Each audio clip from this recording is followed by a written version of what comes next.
salaamaaleykum wa rahmatulah wa barakaatu mbokki seetaankat Àddina Ba TV nuyu neen leen ziaraat ne leen donc tey nag dañuy ñëw defar benn logo si logo yi ñu tiim nii rek que ñuy choisir bi nga xam ne par exemple Photoshop defaroon neen ko fan yële passé donc ñu choisir benn nañ choisir tey After Effects ñu jéem a defar logo After Effects na lañ koy defaree donc comme niñ ko daan defee créer new projet par exemple ñu bind ci After Effects turu projet yi réglage yi ñu bàyyi ko nii par exemple ok format par défaut quoi donc affaire bi yomb na trop ni ngay def rek mooy xaama teg micro bi pour son bi gën a mën a leer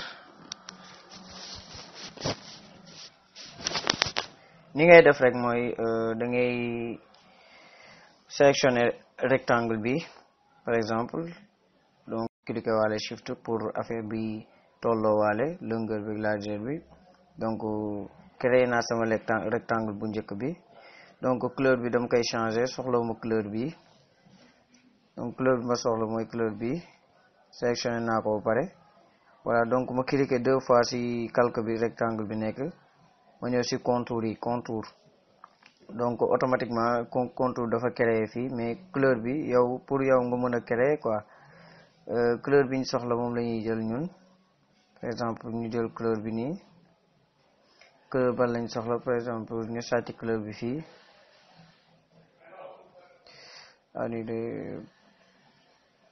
donc couleur bii nii lañ soxla mooy bii comme ni ñu koy gisee nii taille contour bi ñu def 18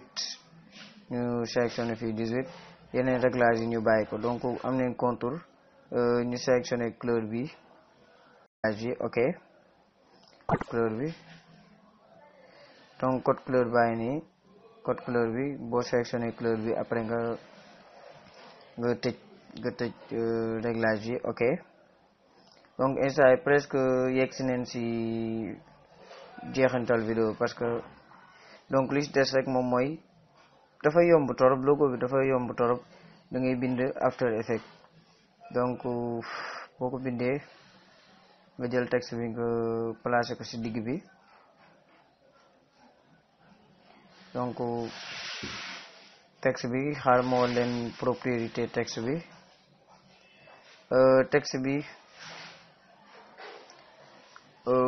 bi mu ngi am fond bi par exemple police bi comme ni ngeen koy gisee nii lii mooy police bi mun ngeen ko télécharger donc 30,0 même couleur bi ñu leen wanoon sànq lay doon donc suñ des ne loolu ba pare li des rek moom mooy 3D bi ñu def ko mu mel ni comme 3D comme ni ñu koy gisee fii nii comme ni ñu koy gisee fii ñu def ko mu mel ni 3D loolu tamit yomb na trop donc dañuy créer beneen calque fii par exemple jël jéem a dessiné fii benn affaire bu ndaw ñu teg ko fii dooraat ko fii ci cat bi dooraat ko fii aussi xaaral bi door bi jubul soo bëggee door bi jub da ngay bësaale shift donc door naa ko foofu donc door naa ko fii donc définir une sélection donc ok suñ amee sélection bi def ok ñu jël couleur par exemple couleur blanc ñu sotti ci couleur bi comme ni ñu koy gisee nii ñu dindi sélection bi comme par exemple 100% la woon léegi nañ ko bàyyi par exemple 18 opacité bi 18 par exemple comme ni ñu koy gisee nii voilà bokki boo leen xoolee daanaka am nañ seen logo After Effects comme ni mu waree donc ñu xool donc defar nañ logo After Effects bi ci 2 minutes presque daanaka yàggul dara comme ni ngeen koy gisee nii 2 minutes presque logo bi mu ngi nii moo ngi ñoom ñoo yem képp